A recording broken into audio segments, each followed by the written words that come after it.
ఇనుప కంచె వేస్తారా? ఇది ఒక దేశం అవుతుందా? ఎట్లా మాట్లాడతారండి? ఎస్, ఇలా మా హక్కు కోసం మేము అడుగుతా ఉన్నాం. తప్పండి. నీవు నీ హక్కు ఆ రోజు మద్రాసు నుంచి వెళ్ళిపోవడానికి నీ హక్కు కోసం మాత్రం చాలా అది అభ్యంతరకరం అండి. అంతర్యుద్ధాల గురించి ఎవరు మాట్లాడకూడదు.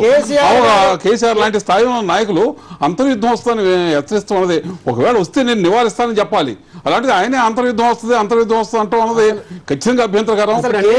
కేసీఆర్ గారు ఈ రాష్ట్ర శాసనసభలో 25 సంవత్సరాలుగా ఉన్నటువంటి వారు, ఒక మంత్రిగా ఉన్నటువంటి వారు, పార్లమెంట్లో 3 సార్లు 4వసారి గెలిచినటువంటి వారు, అంతేకాదు కేంద్ర మంత్రిగా ఉన్నటువంటి వారు, 10 సంవత్సరాల కాలంలో ఇంత ఉద్వేగానికి ఉన్నటువంటి ఉద్యమాన్ని కూడా చాలా ప్రశాంతంగా చాలా గొప్పగా భావోద్వేగంతో నడిపినటువంటి వ్యక్తిని పట్టుకొని ఇట్లా అనడం అంటే అయ్యో ఒక నిమిషం మాట్లాడిందండి 10 సంవత్సరాలు గంగలు కలిసిపోతుందా? ఏం చేసినంత బాగానే ఉంది. అయితే తాజాగా డి శ్రీనివాస్ గారి మీద ధ్వజం ఎత్తారు. డి శ్రీనివాస్ గారు ఎట్లా పొడి చేస్తారు, ఆయన ముఖం మీద పేడేస్తారని అంటున్నారు. అట్లాంటి మరి 25 ఏళ్ళ అనుభవం ఉండి సుదీర్ఘకాలం పార్లమెంటేరియన్గా ఉన్న వ్యక్తి అలా పేడ వేస్తారని తోటి నాయకుడి మీద అనొచ్చా?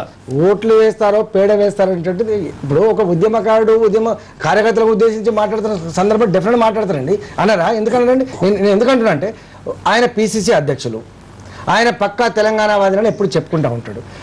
ఇంత గొప్ప అవకాశం వచ్చింది ఆయనకి. ఒక పిసిసి అధ్యక్షుడు హోదాలో కాంగ్రెస్ పార్టీ యొక్క వైఖరి ఏందో తేల్చి చెప్పేటువంటి అవకాశం వచ్చినప్పుడు నువ్వు ప్రదర్శించకుండా నేను మాత్రం తెలంగాణ కొరకదినానికి అదేమన్నా దాచుకోవడానికి అదేమన్నా దాచిపెట్టుకోండి.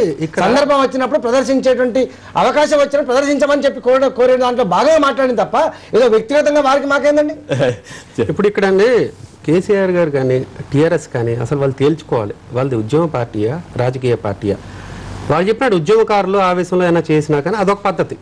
ఒక రాజకీయ పార్టీ, బాధ్యతాయుతమైన రాజకీయ పార్టీ, బాధ్యతాయుతమైన రాజకీయ నాయకుడు, ఆయన చెప్పినట్టు సుదీర్ఘ అనుభవం ఉన్న నాయకుడు, అంతర్యుద్ధం వస్తుంది, రక్తపు టేర్లు పారుతాయి, ఎవరైనా మాడితే నాలుకలు చీరేస్తా, నువ్వు పోటీ చేస్తే నీ మీద పేడ చల్లుతా, మిమ్మల్ని అందరినీ ఇక్కడ నేను తరిగి కొడతాం, ఆంధ్ర వాళ్ళందరినీ తరిగి కొట్టండి, లేకపోతే చావ కొట్టండి, ఇటువంటి వ్యాఖ్యలు చేయడం అనేది సమంజసం కాదండి. అసలు యాక్చువల్గా అయితే అసలు కాంగ్రెస్ పార్టీ ఏం చెప్తుందో తెలియదు, కానీ యాక్చువల్గా అయితే డెఫినెట్గా ఎలక్షన్ కమిషన్కి ఆయన పిటిషన్ ఇవ్వడంలో తప్పు లేదండి. ఎందుకంటే రాజకీయ పార్టీ అటువంటి వ్యాఖ్యలు చేయకూడదు, వాళ్ళు తేల్చుకోవాలి. ఇప్పుడు డిఎస్ గారు పోటీ చేస్తున్నారు, ఎస్ డిఎస్ గారి మీద కేసీఆర్ గారినో లేకపోతే రాజేంద్ర గారినో లేకపోతే ఇంకెవరినో పోటీ పెట్టమనండి, మాకు ప్రజాభిమానం ఉందని చెప్పేసి నిరూపించుకోమనండి. తర్వాత డిఎస్ గారు మాట్లాడరు, ఆయన ఇంకెక్కడ ఉంటాడు?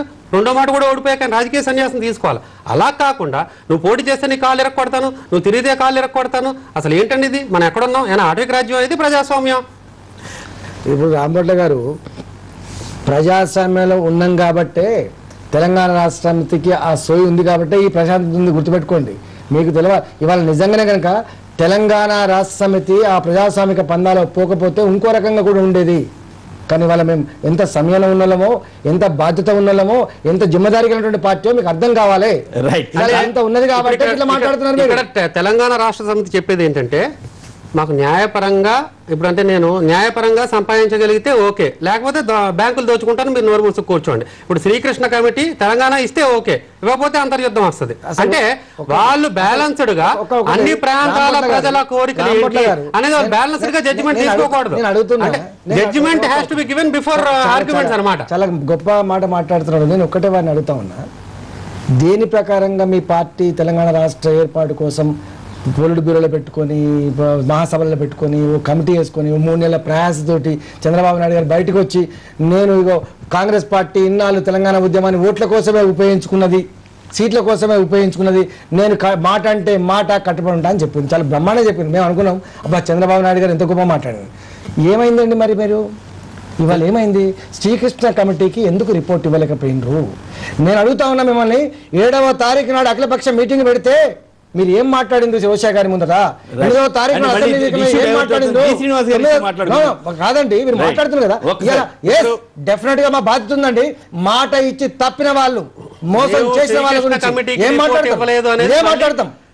మేము శ్రీకృష్ణ కమిటీకి రిపోర్ట్ ఇవ్వలేదు అనేది మళ్ళీ గ్లోబల్ ప్రచారం మొదలెట్టారండి. ఇక్కడ ఏమిచ్చారు మీరు? నాగం జనార్దన్ రెడ్డి గారు మొత్తం 20 మందో 25 మందో మా పార్టీ నాయకులు వెళ్లి శ్రీకృష్ణ కమిటీకి రిపోర్ట్ ఇవ్వడం జరిగింది. చంద్రబాబు నాయుడు గారు ఇవ్వాలి కదా, పార్టీ ఇవ్వాలి కదా. ఇప్పుడు ఒక పార్టీ క్లియర్ గా చెప్పారండి, ఒక పార్టీకి 2 వైఖరులు ఉంటాయి, ఒక వైఖరి ఉంటాయి చెప్పండి. తెలంగాణ ఆంధ్ర నాకు 2 కళ్ళు. ఇప్పుడు ఇద్దరు పిల్లలు పోట్లాడుకుంటూ ఉంటే వీరు చెప్పేది ఏంటంటే, ఇద్దరు పిల్లలు పోట్లాడుకుంటూ ఉంటే ఓ తల్లి కానీ తండ్రి కానీ కానీ ఒకటి పక్క తీసుకోండి అని చెప్పి ఎలా అంటారు? మళ్ళీ రాజగోపాల్ గారు డిఎస్ శ్రీనివాస్ గారు పోటీ చేస్తే ఆయన మీద పేడ వేయండి అని పేడ వేస్తారని కేసీఆర్ గారు అంటున్నారు.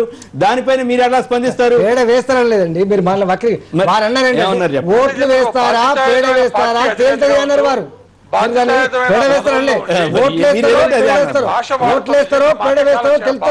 అర్థం ఏంటి పేడ వేస్తారు అంటే?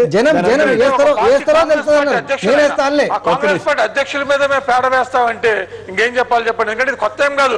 గతంలో మా సోనియా గాంధీ గారికి ఒకసారి దేవత అంటారు, ఒకసారి దెయ్యం అంటారు. ఈ విధంగా రకరకాల వ్యాఖ్యలు అయినా ప్రతి ఒక్కరిని ఎవరిని మినహాయించట్లా. ఇవన్నీ కూడా మేము ఎలక్షన్ కమిషన్ పరిశీలించమంటాం. మాట ఇచ్చి తప్పిన సందర్భంగా ఎవరిని మినహాయించమండి? మాట ఇచ్చి తప్పనండి మరి మీరు. నేను అడుగుతా ఉన్నా నాయకులంటే అన్నారు అనుకుందాం, ప్రజలందరండి లగడపాటి గారు ఇవాళ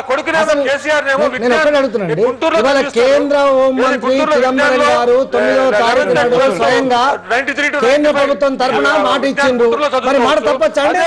మాట తప్పచ్చా? ప్రైవేట్ సంస్థలు తెలంగాణలో ఉంటే నిషేధించాలి, మూసేయాలని చెప్పి అంటారు. ఎక్కడ న్యాయం చెప్పండి? ఎన్ని పాపం అమాయకులు తెలంగాణ ప్రజలు తెలియక వాళ్ళన్నీ వింటున్నారు. ఇవన్నీ కూడా ఒకటి నేను అడుగుతాను లగడపాటి గారిని. కేంద్ర హోంమంత్రి చిదంబరం గారు స్వయంగా కేంద్ర ప్రభుత్వం తరపున 9వ తారీఖు నాడు తెలంగాణ రాష్ట్ర ఏర్పాటు ప్రక్రియ మొదలు పెడతానన్నారు.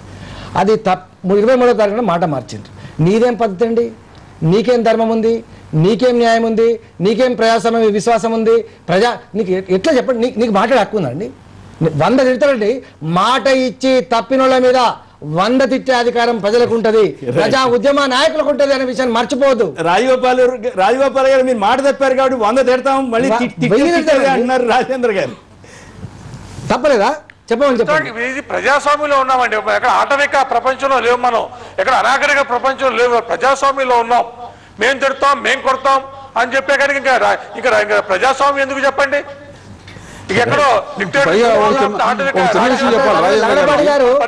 లగడపాటి గారు పోనీ మీరు ప్రజాస్వామ్య విలువలకు కట్టుబడి ఉన్నోళ్ళు, మాటకు కట్టుబడి ఉన్నోళ్ళు.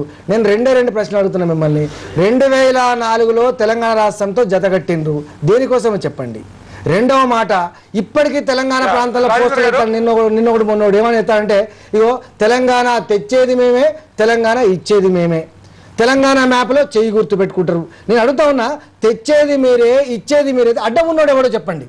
అడ్డం ఉన్నాడు ఎవడో చెప్పండి. ఎవడు అడ్డుకుంటున్నాడు ఈ రాష్ట్రంలో కానీ దేశంలో? చెప్పేది ఏంటంటే రాజేంద్ర గారు, ఇప్పుడు 2004లో మేము పొత్తు పెట్టుకుంది టీఆర్ఎస్ తో, సిపిఐ సిపిఎం నా 3 పార్టీతో. అక్కడ సిపిఐ సిపిఎం సమైక్యాంధ్ర పార్టీలు, టీఆర్ఎస్ వేర్పాటువాద పార్టీ. ఆ రోజు టీఆర్ఎస్ తో ఎంత అభ్యంతరం పెట్టినప్పుడు ఆ రోజు ఉపేంద్ర గారి ఇంట్లో మీనాబాగ్ లో 43 మీనాబాగ్ లో ఆ రోజు రాజశేఖర రెడ్డి గారు, ఎంజాద్రి రెడ్డి గారు, రోసయ్య గారు అనేక మంది నాయకులు కూర్చొని ఆ రోజు ఒక ఒప్పందానికి వచ్చారు. టీఆర్ఎస్ తో పొత్తు పెట్టుకోవాలని. టీఆర్ఎస్ కాంగ్రెస్ వైఖరికి ఒప్పుకుంటేనే పొత్తుకు ఒప్పుకుంటామంటే ఆ రోజు టీఆర్ఎస్ కాంగ్రెస్ వైఖరి ఎస్ఆర్సీ సెకండ్ ఎస్ఆర్సీకి ఒప్పుకొని దాని మీద కాగితాల మీద సంతకం పెట్టుకున్నాకే పొత్తు పెట్టుకున్నా. కానీ కాంగ్రెస్ టీఆర్ఎస్ వైఖరికి మారలా.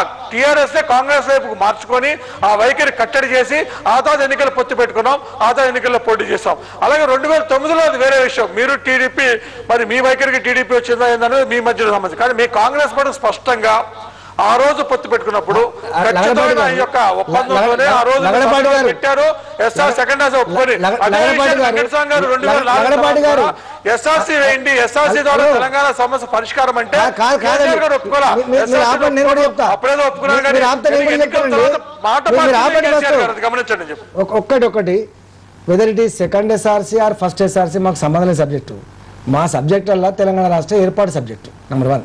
నెంబర్ 2, ఒకవేళ మీరు చెప్పింది నిజమే అయితే, సెకండ్ ఎస్ఆర్సీ కట్టుబడి సంతకాలు పెట్టింది నిజమే అయితే, మేము 2004లో ఎన్నికలకు గెలిచినాం. అంటే ఒప్పంద పత్రంలో ఉంది కాదండి. నిజమే అయితే ఎందుకు ప్రణబ్ ముఖర్జీ గారు కమిటీ చేసినారు? సెకండ్ ఎస్ఆర్సీ చేయొచ్చు కదా. నేను అడుగుతున్నా. మీరు అడిగారు తొందరగా మేము అడిగితే ఇస్తారండి? మీరు అడిగితే ఇస్తారా? అంటే నీదొక ప్రభుత్వమా నీదో వట్టి అంటే ఏది పడుతుంది ఎవరు పడితే వాడు అడిగితే ఇస్తారా మీరు? అంత విలువ ఉందని కదా ఆ రోజుల్లో. తప్పండి. ఎంత అంటే బాధాకరమైంది నిజంగా.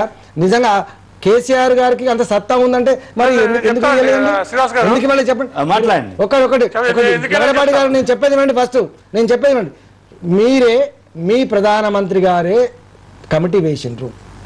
మీ ప్రధానమంత్రి గారే 2 వారాలను ప్రకటించిండ్రు, మళ్ళీ సర్దిద్దుకొని 4 వారాలు 8 వారాలను ప్రకటించిండ్రు. ఎందుకు ఆ రిపోర్ట్? ఆ ప్రణబ్ ముఖర్జీ కమిటీ కనీసం రిపోర్ట్ అని ఇవ్వలే కదా.